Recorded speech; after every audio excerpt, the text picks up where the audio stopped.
नमस्कार, मैं ईशा दुबे और आप देख रहे हैं श्रेष्ठ भारत। मैं स्वागत करती हूं आप सबका हमारे खास कार्यक्रम नव वर्ष नवरात्र में। मेरे साथ यहाँ पे पंडित नरेश नारायण वशिष्ठ जी मौजूद हैं। नमस्कार पंडित जी। नमस्कार। मैं स्वागत करती हूँ आपका हमारे खास कार्यक्रम नव वर्ष नवरात्र में।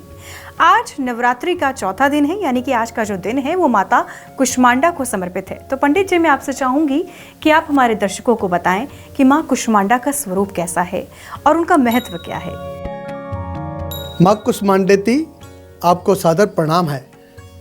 मंद मुस्कान लिए सिंह पर विराजमान है। 3 देवियों के बाद जब चौथा स्वरूप माँ का आया तो वो अष्टभुजाधारी थी, इसलिए इन्हें अष्टभुजाधारी भी कहते हैं। ब्रह्मांड की उत्पत्ति में इनका योगदान था।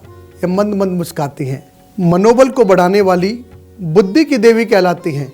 इस देवी को मनाने से बुद्धि में चंचलता को कंट्रोल करते हैं। जो चंचल बच्चे होते हैं, जो किसी चीज़ पे स्थिर नहीं रहते हैं, या जो व्यक्ति स्थिरता में कमज़ोर होता है और बहुत जल्दी जल्दी अपने निर्णय बदलता है, अगर वो माँ कुष्मांडेती की पूजा करता है तो उसमें उसको लाभ होता है। इस लाभ को पाना है तो माँ कुष्मांडेती को जरूर मनाएं।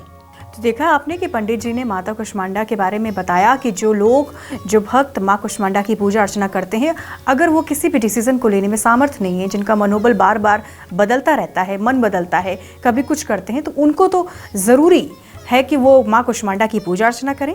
तो पंडित जी, ये तो माँ के बारे में आपने विस्तार से जानकारी दी, लेकिन अब मैं चाहूँगी कि आप हमारे दर्शकों को बताएं कि जो लोग व्रत में हैं और माँ कुष्मांडा की पूजा करना चाहते हैं, तो सटीक इसका जो विधि विधान है वो किस तरह से पूजा की जाए। नियमित पूजा ही होती है, लेकिन भोग का महत्व बढ़ जाता है। तो आप मालपुए का भोग लगाएं और उस दिन किसी ब्राह्मण को कुछ मालपुए और दक्षिणा के साथ जरूर दें, आपको विशेष लाभ होगा। और माँ कुष्मांडा को मनाने से बुध ग्रह का भी प्रभाव पड़ता है, इसलिए बुद्धि तेज होती है। बुध ग्रह की देवी भी मानी जाती है। बुध ग्रह देवता तो गणपति हैं, लेकिन देवी उनकी कुष्मांडा है, जिसे अष्टभुजाधारी कहा जाता है। ये आपके मनोकामनाओं को पूर्ण करने आई है। ह्रीं श्री देव्यै नमः इसका बीज मंत्र है। लाल वस्त्र धारण करे हुए है, इसलिए मैंने भी आज लाल पहना है। लाल वस्त्र धारण कीजिए, आसन लीजिए, सुगंधित वातावरण में रखिए और रस वाले फल से उनकी सेवा कीजिए। मालपुए का भोग लगाइए, आनंद आएगा, मनोबल बढ़ेगा, बुद्धि बढ़ेगी और आप अपने आप को आनंद में महसूस करेंगे।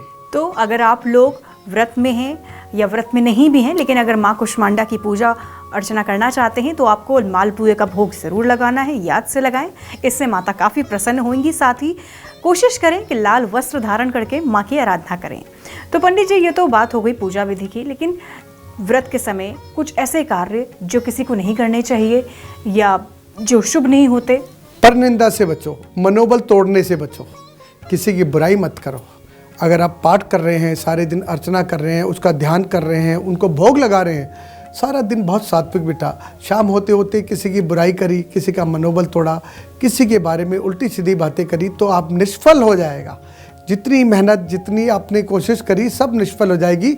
इसलिए किसी का मनोबल ना तोड़ें, किसी को बुद्धिहीन ना बोले, किसी को मूर्ख ना बनाए। यही आपके लिए संदेश है। अगर उस माँ को मनाना है और उससे शक्तियाँ प्राप्त करनी है, तो आप अपने आप को सात्विक रखें और मनोबल बढ़ाएं, ना कि मनोबल गिराएं।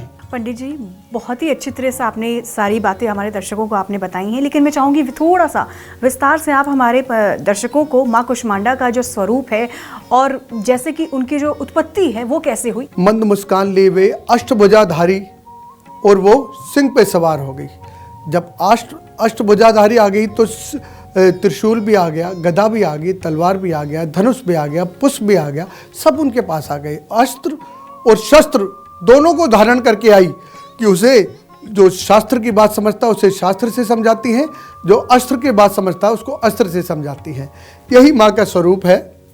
पहली बार चौथे स्वरूप में माँ 8 भुजाधारी में आई, उसके बाद उसका रूप अलग हो गया। बहुत बहुत धन्यवाद पंडित जी, हमारे दर्शकों को विस्तार से इतनी जानकारी देने के लिए। अगर आप लोग भी पंडित जी ने जिस तरह से बताया है, इस तरह से पूजा करते हैं, माता की उपासना करते हैं, तो माँ आपके हर कष्ट को हर लेंगी और आप पर बेशुमार कृपा बरसाएंगी। तो आज के लिए बस इतना ही। हम कल फिर ज़रूर मिलेंगे और बात करेंगे नवरात्र के 5वें दिन की। तब तक के लिए आप हम दोनों को दीजिए इजाज़त। नमस्कार। नमस्कार। जय माँ कुष्मांडेती।